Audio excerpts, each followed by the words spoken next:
1 ঘন্টা কথা না বলে থাকতে পারা মানুষটা আজ দিনের পর দিন কথা না বলে থাকে। পৃথিবীর নিয়মগুলো বড়ই অদ্ভুত। যাকে তুমি সবচেয়ে বেশি ভালোবাসো সেই তোমার দুঃখের কারণ হবে। প্রিয় মানুষগুলো শুধু রাগটাই দেখে, রাগের মধ্যে লুকিয়ে থাকা ভালোবাসাটা দেখে না।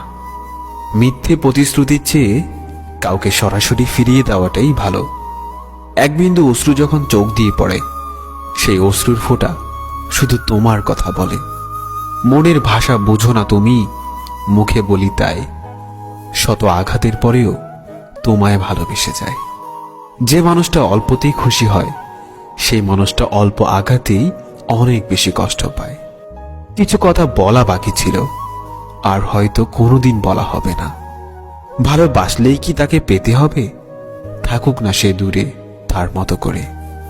কেউ না চেয়ে পেয়ে যায় বারবার, আর কেউ হাজার চেয়েও পায় না। কাঁদতে পারার চেয়ে কাঁদতে না পারার যন্ত্রণাটা বেশি ভয়ঙ্কর। হয়তো তোমায় পাবো এই আশা নিয়ে এখনো অপেক্ষায় থাকি। শূন্যতা অনুভব করা যদি ভালোবাসা হয়, তাহলে আমি তোমাকে প্রতিটি মুহূর্তে ভালোবাসি। সত্যিকারের ভালোবাসাগুলো কখনোই সঠিক মর্যাদা পায় না। কপালে সুখ লেখা না থাকলে সে কপাল পাথরে ঢুকেও লাভ নেই। এতে কপাল যথেষ্টই ফলে, কিন্তু ভাগ্য একটুও ফলে না।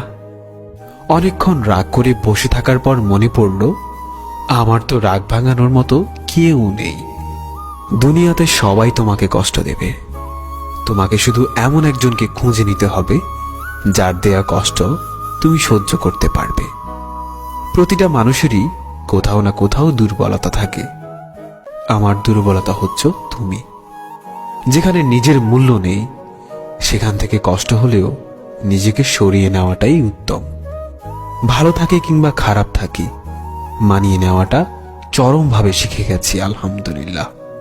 আমি ছিঁড়ে ফেলেছি ডায়েরির পাতা, যেখানে লেখা ছিল হাজারো স্বপ্নের কথা। শুধু ছিঁড়তে পারিনি আমার মনের পাতা, যেখানে জমা আছে অনেক ব্যথা।